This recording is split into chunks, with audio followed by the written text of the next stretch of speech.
আসসালামু আলাইকুম বন্ধুরা।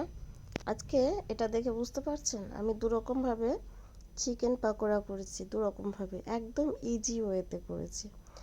তো প্রথমে আমি অল্প চিকেন, তার সঙ্গে আমি লেবু মিশিয়ে আদা রসুন, হ্যাঁ, এবারে কাঁচা লঙ্কা, শুকনো লঙ্কার গুঁড়ো, লবণ পরিমাণ মতো এগুলো দিয়ে, আর এর সঙ্গে আমি একটু বিরিয়ানির মশলাও দিয়েছি।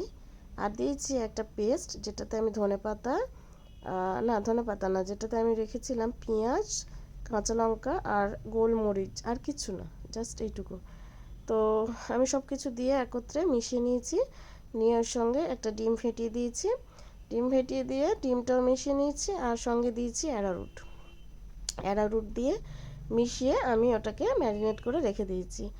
আর আর এর সঙ্গে আরেকটা জিনিস অ্যাড করেছি, সেটা হচ্ছে আমি ধনেপাতার চাটনি, আমার হাতে বানানো এই ধনেপাতার চাটনি দেখতে পাচ্ছেন, এটা আমি চাটনি বানিয়ে রেখেছি। তো সেই চাটনিও এর সঙ্গে একটু অ্যাড করেছি। এর ফ্লেভার মানে এত সুন্দর ফ্লেভার বার হচ্ছিল, আপনাকে কি বলবো। তো আমার অ্যারারুটটা একটু কম লাগছিল বলে আরও একটু দিয়েছি। এটা দিয়ে আপনি একদিন দুদিন ম্যারিনেট করে রেখে দিতে পারেন, আবার সঙ্গে সঙ্গেও করতে পারেন। তো ম্যারিনেট করে রাখলে একটু ভালো হয়। দেখতে পাচ্ছেন আমি মাইক্রোওয়েভে দিয়েছি। তো এটা মাইক্রোওয়েভ প্লেটে আমি সাজিয়ে দিচ্ছি। আমার এটা ম্যারিনেট করা ছিল একদিন, ঠিক আছে, আমি একদিন পরে বার করে এটাকে সাজাচ্ছি। আর উপর থেকে আমি একটু তেল ব্রাশ করে দিচ্ছি, আপনারা চাইলে বাটার ঘি যা হোক ব্রাশ করতে পারেন, আমি তেল দিচ্ছি, সাদা তেল ব্রাশ করে দিলাম। দিয়ে আমি এবারে এটাকে নিয়ে মাইক্রোওয়েভ করব। তো আপনারা দেখুন মাইক্রোওভেনের ভিতর দিয়ে দিলাম, আর কিচ্ছু করতে লাগবে না, জাস্ট এটাকে অফ করে দেব।